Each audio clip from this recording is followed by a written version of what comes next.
예, 안녕하세요. 복음을 전하는 전도자 눈의 아들입니다. 예, 오늘은 데살로니가전서 5장 23절을 보시겠습니다. 평강의 하나님이 친히 너희로 온전히 거룩하게 하시고 또 너희 온 영과 혼과 몸이 우리 주 예수 그리스도 강림하실 때에 흐뭇게 보존되기를 원하노라.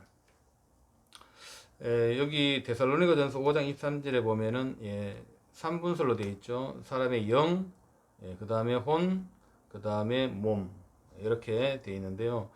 어떤 분들은 그 영혼, 몸 이렇게 2분설을 주장하고 계시는 분들도 있습니다. 중요한 거는 3분설이냐 2분설이냐 중요한 것보다도 인간은 영적인 존재라는 것이 굉장히 중요합니다.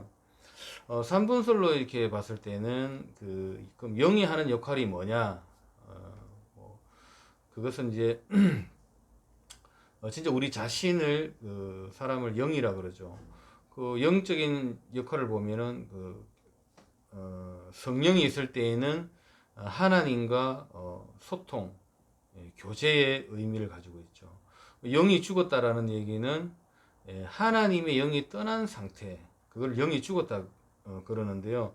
그 영 속에 우리 영 속에 사단의 영이 들어왔다. 고린도 전서 2장 12절에 보면은 세상의 영이 들어왔다. 로마서에 보면은 무서워하는 종의 영이 들어왔다. 이렇게 되어 있습니다. 그래서 우리의 영이 하나님의 영이 없을 경우에는 모든 기도하는 행위들이나 또는 예배 드리는 행위가 하나님께 하는 예배가 되지 않습니다. 반드시 우리 영 가운데 그리스도의 영이 있어야만이 그때 하나님하고 교제가 일어나기 시작하는데요. 3분설이든 2분설이든 영이 있다라는 것입니다. 그 영 가운데 하나님의 영이 있어야 되는 것이죠. 근데 이제 창세기 3장 사건을 통해 가지고 하나님의 영이 떠났다. 이것이 죽은 영이 되었다. 에베소서 2장 1절로 3절에 보면은 너희의 허물과 죄로 죽었다. 이렇게 판정이 내려져 있는데요. 그것은 아담 이후로 모든 사람들은 영이 사망 상태로 출생합니다. 아담이 선악과를 먹었을 때 그때 이미 주님 재림 오시는 그날까지의 모든 사람들이 이미 범죄했다고 보는 것입니다. 우리는 그 시간이 있지 않습니까? 역사가 있고 시간이 있는데 하나님 나라에는 시간이 없어요. 그 영원성이 있습니다. 영원. 그러니까 나는 알파와 오메가요, 처음과 나중이요, 시작과 끝이라. 하나님 나라에는 시간이라는 개념이 없어요. 영원성입니다. 그래서 아담이 범죄했을 때 이미 하나님의 그 속성에는 영원성이 있기 때문에 주님 재림 오시는 그날까지 모든 인간들은 이미 그때에 범죄를 한 것입니다. 내가 태어나서 범죄한 것이 아니라 이미 범죄한 것입니다. 내가 지금 예를 들면 예수님이 그리스도로 알고 영접했으면은 지금 나는 어디에 있느냐면은 천국에 있는 것입니다. 그 영원성을 놓고 봤을 때는 우리는 시간의 역사상 지금 우리는 여기 있는 것이지만은 하나님 입장에 봤을 때는 우리는 이미 천국에 가 있는 상태예요. 이거를 깨달으셔야 되는 겁니다. 그리고 영과 혼과 몸으로 되어 있는데 우리가 생각하는 이 지적인 부분, 지증의 지적인 부분이죠. 이거는 영적인 부분이 아닙니다. 사실은요. 지적인 부분이거든요. 근데 지금 구약의 율법에 나타나 있는 모든 죄들은 우리의 생각과 마음을 통해서 오는 행위적인 죄를 의미하죠. 율법에 나타난 죄는. 구약에는 보통 영적인 그런 죄를 의미하는 게 아니라 전부 행위에 대한 죄를 기록하고 있습니다. 살인하지 말고, 이웃의 물건을 훔치지 말고, 우상 숭배하지 말고. 구약에는 전부 그런 율법을 주셨는데 그 율법에 보면은 전부 행위적인 죄를 말하죠. 근데 신약에 오면은 좀 더 깊게 들어갑니다. 생각을 해도 죄다. 탐심을 품는 것도 죄다. 이렇게 돼 있죠. 이게 전부 뭐냐면은 우리가 지적인 부분, 우리의 이성에서 일어나는 죄들이죠. 이것을 가지고 육신의 죄라 그런다. 엄밀히 따지고 보면은 육신적인 죄, 종교적인 죄를 의미하죠. 사실 이 죄를 가지고만 얘기하는 것들이 전부 종교입니다. 이 죄 문제를 해결하기 위해서 그리스도가 오셨다면은 그리스도는 종교적인 예수님 밖엔 되지 않아요. 요 사실을 알고 만약에 예수를 믿었다면 구원이 임할 수가 없습니다. 불교나 여러 가지 타 종교들도 전부 뭡니까? 생각으로 짓는 죄 또는 뭐 육신으로 짓는 죄. 그것만 죄라고 여기지 않습니까? 그런 죄들은 그 나라가 형성이 된다 그러면은 전부 법을 정합니다. 사람 찔러 죽으면은 뭐 감옥에 뭐 10년 또 뭐 부모를 살해하게 되면 존속 살해범 해가지고 뭐 20년 이렇게 때리잖아요. 뭐 교통법규를 어겼다. 그것도 일종의 율법입니다. 사실은요. 우리 국가에서 정해놓은 법이기 때문에 율자는 법률을 말하고 법은 법법자를 말하죠. 다시 말해서 우리 인간의 삶 속에서 정해진 법들은 전부 율법이라고 보시면 돼요. 그러면은 뭐 교통법규를 어겼다. 딱 뭐 3만 원. 그것도 율법이죠. 성경에서 말하는 율법은 구약 시대 이스라엘 민족에게 하나님께서 주신 율법입니다. 그 율법 때문에 하나님께서 지옥 보내고 그런 게 아니라 그 사회를 이루어 가기 위해서는 법이 필요했던 것입니다. 그래서 구약에는 그 법에 대한 해결 방법이 뭐였냐면은 눈에는 눈, 이에는 이. 네가 만약에 누군가 나를 때렸다 그러면은 니도 때려라. 그게 이제 역할이죠. 또 그렇지 않으면은 그 제사를 받기 위해 가지고 어린 양을 잡는 그 전부 다 이제 그런 규례, 간섭 이런 것들을 하나님께서 주셨죠. 그 율법을 주셨을 때는 목적이 뭐였냐면은 그리스도를 잊어버리지 말라라는 그 개념이 굉장히 들어가 있는데 유대인들은 그 그리스도의 언약을 잊어버리고 율법을 쫓아갔습니다. 그래서 율법이 유대인들은 목자가 된 것이죠. 우리 한국 사람들은 어떤 것이 목자가 되냐면 양심이 목자가 되는 거예요. 양심을 따라간단 말이죠. 복음을 따라가는 것이 아니고 율법을 따라가는 거거나 양심을 따라가거나 아니면은 미신을 따라갑니다. 아니면은 공자를 따라가는 것이죠. 부모한테 효도를 안 하게 되면은 나쁜 년, 나쁜 놈 이렇게 되는 거예요. 그걸 가지고 정죄하고 판단하지 않습니까? 그래서 내가 하나님을 믿는 것처럼 보이지만 실상은 우리 내면 가운데는 미신 신앙하고 공자 사상, 우리나라 특히 사람들이 샤머니즘 사상이 굉장히 강합니다. 이 저주 문화가 굉장히 발전되어 온 문화예요. 왜 그러냐면은 남이 잘 되면은 배합하는 것이 사실은 이 샤머니즘입니다. 샤머니즘은 자꾸 옛날에 부적을 써가지고 쏘거나 아니면은 사람 인형 같은 살을 만들어 가지고 팍팍 꽂고 하지 않습니까? 이런 그 주술 신앙. 그래서 뭐냐면은 그거 전부 개인 성공하고 연결되어 있어요. 내가 왕이라는 거죠. 너희들이 내 말을 감히 안 들어? 그런 아주 내 안에 굉장히 강한 그 기준을 갖고 있는 거예요. 여기에서 벗어나게 되면은 사람을 굉장히 학대하거나 괴롭히거나 지금은 뭐 학대하고 괴롭히는 방법이 없으니까 마음으로 계속 저주를 한단 말이죠.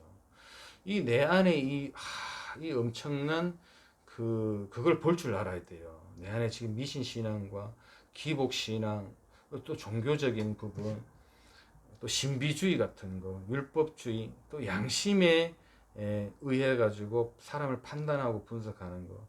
이것이 전부 내 인생을 끌고 가는 목자가 되는 것입니다. 기준이 되는 것이죠. 우리는 하나님을 믿는다고 하지만 알게 모르게 그 법을 따라가는 것입니다. 근데 그걸 가지고 거기에 벗어나기 시작하면은 실망하고 좌절하기도 하고 사람을 자꾸 정죄하고 미워하기 시작하는 것이죠. 그래서 자꾸 분란을 일으킵니다. 그거 가지고 사단은 계속 뭐합니까? 가정을 파괴시키는데 쓰임이 되는 것입니다. 우리는 누구나 할 것 없이 이 복음을 모르게 되면은 사실 엄밀히 따져서 내가 하나님이란 얘기죠. 내가 선악과를 먹었을 때 사단이 뭐라 그랬습니까? 너희도 눈이 밝아 하나님 같이 될 줄을 하나님이 아심이니라. 하나님 된다는 얘기는 내가 그걸 가지고 판단해 가지고 내 법에 맞지 아니하면은 나쁜 놈, 나쁜 년이 되는 거죠. 이게 하나님 보시기에는 굉장히 악한 겁니다, 사실은. 내 법에 안 맞으면은 하나님도 이용하죠. 하나님이여 내 원통함을 풀어주옵소서. 내 원통함 때문에 하나님을 끌어당기지 않습니까? 그 원통함이 내 욕심이에요. 이거는 내 원통함. 그 내 안에 이걸 볼 줄 알아야 돼요. 내 안에 이걸 볼지 못한다. 남의 것만 자꾸 보지 않습니까? 율법주의자들은 내 걸 잘 못 봐요. 남의 걸 보고 남의 흉을 잘 보는 거지 않습니까? 이게 사단에게 잡힌 사람들의 특징입니다. 이 복음을 깨달으면은 나를 보게 되고 내 이 욕심 때문에 내가 이렇게 괴롭구나. 이거를 볼 줄 알아야 되는 것이죠. 그리고 모든 괴로움은 저 사람 때문에 괴로운 게 아니고 저 사람이 나를 대접해주지 못해서 내가 괴로운 게 아니라 내가 안에 내 알 수 없는 욕심이 이것 때문에 나를 괴롭힌다라는 것을 알게 되는 것이죠. 만약에 저 사람이 나한테 잘못해줬다 또는 내 형제가 또는 내 아들이 나한테 잘못해줬을 때 분이 올라오지 않습니까? 그 내 아들이 못해줘가지고 분이 올라온 게 아니고 원래 내 안에 분노가 이렇게 있었다라는 것을 보라는 것입니다. 이게 응답입니다. 내 안에 이렇게 분노가 있었구나. 내 안에 이렇게 사람을 죽이고 싶고 용서하지 못하고 미워하는 이게 있었구나. 근데 사람들이 이게 아니고 아들 때문에 또 딸 때문에 내 안에 이런 게 딸 때문에 내가 이렇게 원통하다라고 생각하잖아요. 아니에요. 아들 통해 가지고 내 안에 있는 원래부터 있었던 이 분노가 드러난 겁니다. 이게 보여야 돼요. 그럼 이게 도대체 어디서 왔느냐? 이걸 깨달아야 되는 것입니다. 사람들 이걸 보지 못하잖아요. 그럼 내 분노와 분통함과 이 아주 사람을 죽이고 싶어하는 이 마음이 어디서 왔느냐가 중요한 거예요. 저 사람이 잘못했기 때문에 죽여야 되겠다라는 게 아니에요. 저 사람은 율법적으로 잘못했는데 왜 내 안에 사람 죽이고 싶은 마음이 올라왔느냐고. 이게 원래부터 있었던 거예요. 이거를 율법을 통해서 이거를 볼 줄 알아야 되는 것입니다. 이게 안 보인다. 그 사람은 치유될 가능성이 없고 여기서 자유함을 얻을 수가 없게 되는 것이죠. 그래서 우리가 생각하는 그 육신의 죄, 또 생각한 마음으로 짓는 죄, 이 죄를 육신의 죄 또는 종교적인 죄라고 얘기를 합니다. 근데 성경에 지금 나타나 있는 죄들은 보면은 전부 그런 내용들이 쭉 있잖아요. 이거를 가지고 이제 영적 싸움, 영적인 거라고 해서 영적 싸움을 하지 않습니까? 예를 들면 떠나갈지어다. 그런데 이것이 곧 어떤 싸움이냐면 지적인 싸움입니다. 지적. 왜? 우리의 생각과 마음에서 판단하고 생각과 마음에서 일어나지 않습니까? 탐심. 이 생각과 마음이란 말이죠. 엄밀히 따지고 보면은 행위적인 부분도 내가 저 물건을 훔치고 싶은 마음이 들었잖아요. 그 훔쳤잖아요. 그럼 죄가 되잖아요. 이게 육신적인 죄란 말이죠. 하나님은 이 죄 때문에 지옥에 보내는 게 아니란 말이에요. 우리는 이 죄는 눈에 보이지 않습니까? 미워한다. 그럼 미워하는 게 얼굴에 보이잖아요. 아우, 저 싫어. 짜증나. 이 보인단 말이에요. 근데 안 보인다 할지라도 신경질 나는, 짜증나는 것이 안 보인다 할지라도 마음에서는 알아요, 그게. 마음. 이게 지적인 부분이란 말이에요. 이건 영적인 부분이 아닙니다. 이게 어떤 사람들이 이걸 가지고 영적인 부분이라고 하는데요. 지적인 부분이에요. 이 부분은. 그 성경에서 지금 나와 있는 구약 시대 때는 전부 행위적인 죄를 가지고 얘기하고 있죠. 신약에 와가지고는 사람을 미워하는 것도 죄라고 돼 있잖아요. 그러면은 도대체 나는 왜 그런 마음이 자꾸만 일어날까? 원인이 뭘까를 보셔야 되는 거예요.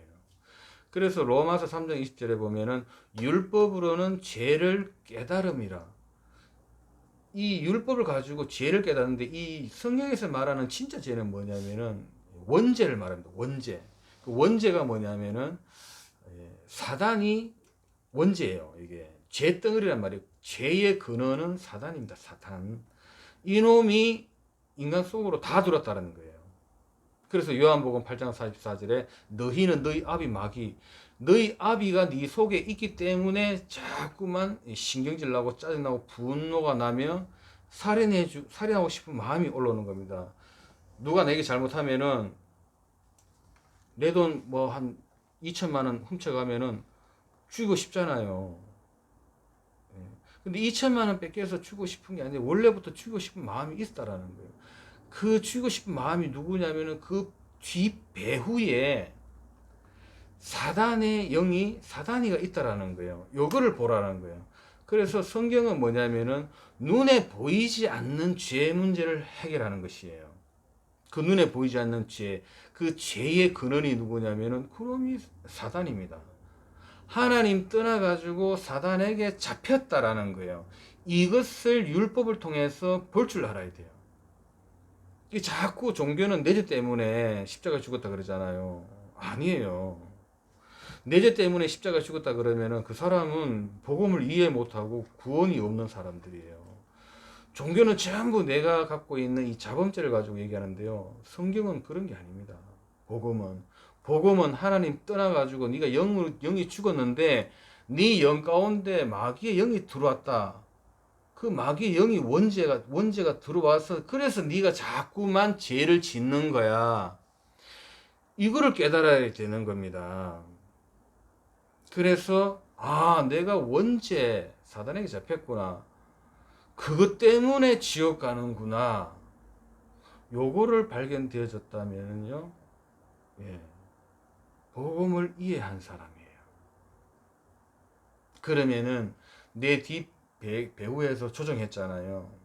네 자식을 미워해라. 네 자식이 이렇게 못해주니까 신경질 나지, 분노가 나지, 분을 내라는 겁니다. 뭘 갖고 이용했습니까? 내 욕심, 내 기준을 가지고 판단하게 만들어 가지고 나쁜 놈, 못된 년이라고 판단했잖아요. 그 배후에 있는 죄, 사단, 이놈이 원죄예요. 예. 이거를 박살내려고 그리스도가 이 땅에 오셨단 말이에요.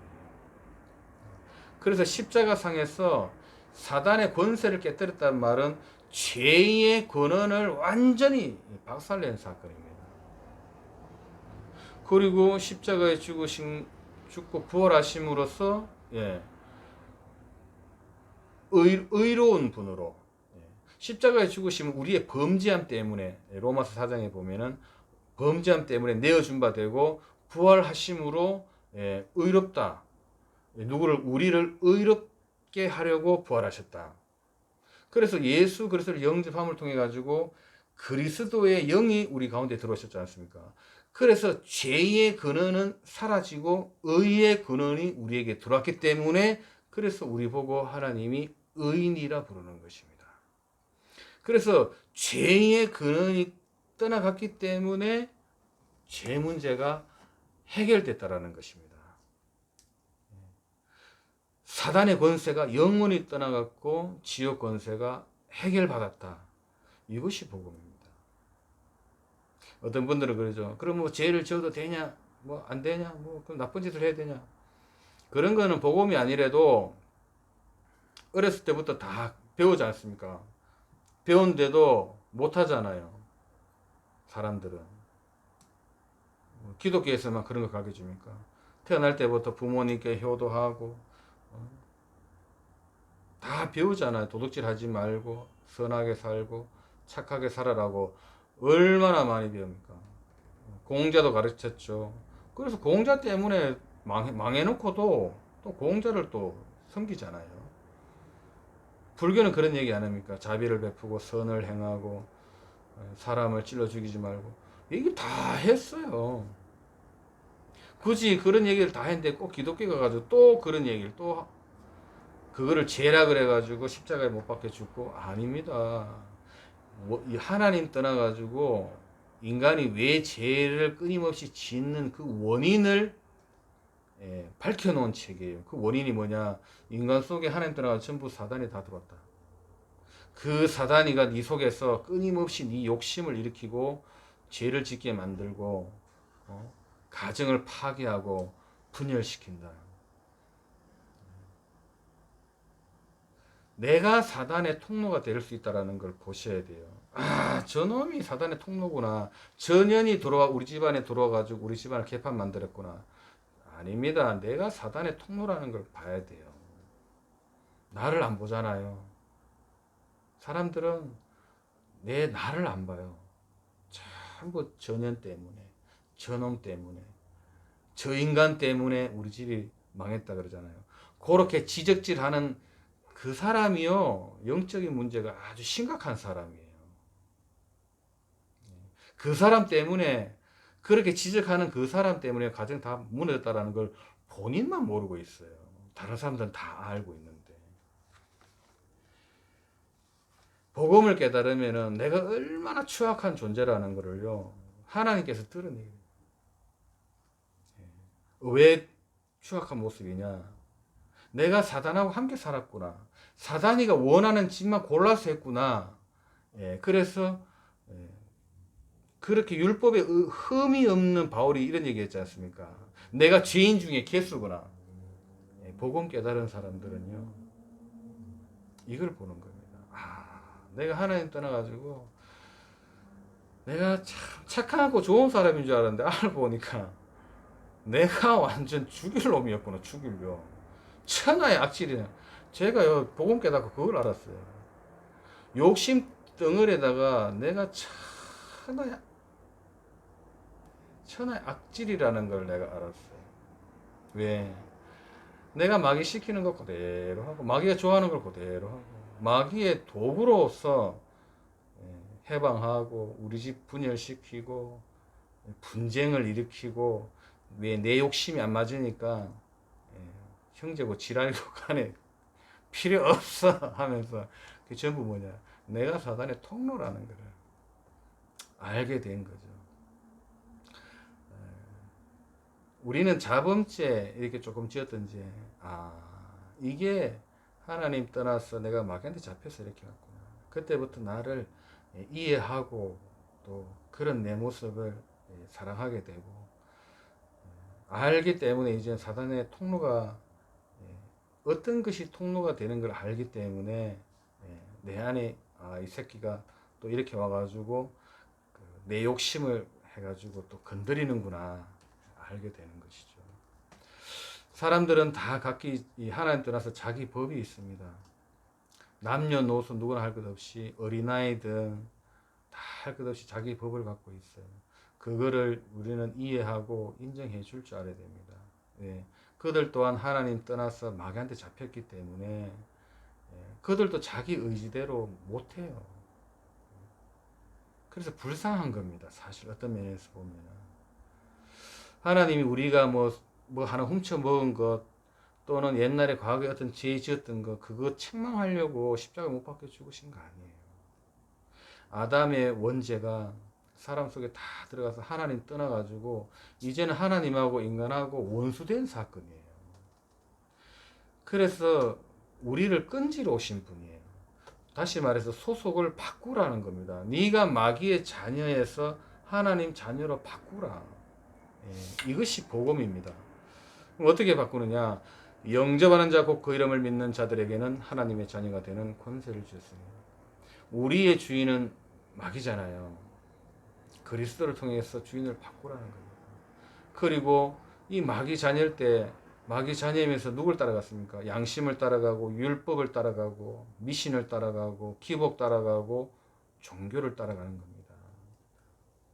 어떤 사람은 돈을 따라가기도 하고 그걸 따라가다가 인생은 전부 실패했다. 그게 성경입니다. 그런데 그리스도 따라갔는데 다 승리했다. 그것이 성경에 기록되어 있는 것이거든요. 그래서 우리가 갖고 있는 그 율법에 대한 죄, 생각한 마음으로 오는 죄들은 이거는 죄를 그 원죄를 깨닫게 하기 위한 도구로서의 죄입니다. 이 부분하고 우리하고는 그리스도를 만났다면 관계가 없는 거예요. 근데 그 그리스도의 복음을 아는데 오히려 죄를 더 안 짓게 돼요. 안 지을 수밖에 없어요. 왜? 의의 근원이 계시기 때문에, 성령님이 계시기 때문에 죄 짓는 것이 싫어질 수밖에 없어요. 그래서 성령, 그리스도의 복음을 깨닫고 성령 넣어주면은 그냥 놔둬도 돼요. 율법 갖고 지적질 안 해도 괜찮습니다. 그 자꾸 율법 갖고 뭔가 자꾸 지적질 하는 거는, 물론 우리가 삶에 대해 교통정 잘해야 돼, 이렇게 하면 안 되라고 가르칠 수 있지만은, 자꾸 내 눈에 안 맞는다고 해서 자꾸 그걸 가지고 지적질 하면은 오히려 사람이요 괴로워 죽습니다. 좀 실수하더라도 괜찮다 그래야 돼요. 복음은 뭐냐면, 이 영적인 사실을 알게 되면요, 좀 실수해도 아이고 괜찮다, 뭐 그럴 수 있지, 난 네가 더 심했다, 괜찮다. 이게 복음이에요. 복음은 다른 게 아니라. 뭐 예를 들면은 나한테 조금 선한 짓 했다 한다 할지라도, 그래 뭐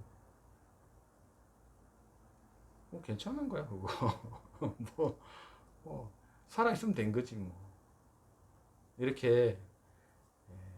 왜 우리가 그렇게 말할 수 있냐. 복음 깨닫고 보니까, 저는 그랬어요. 복음 깨닫고 보니까 누구를 비판할 수 있는 그런 게 잘 안 돼요.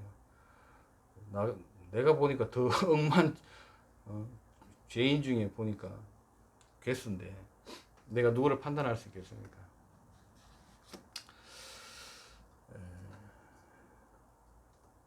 이 복음을, 진짜 이 복음이 뭔지 깨닫고 발견되어진다면은 그리스도밖에 없다라는 것을 알게 되는 것입니다. 예, 오늘은 여기까지 하겠습니다.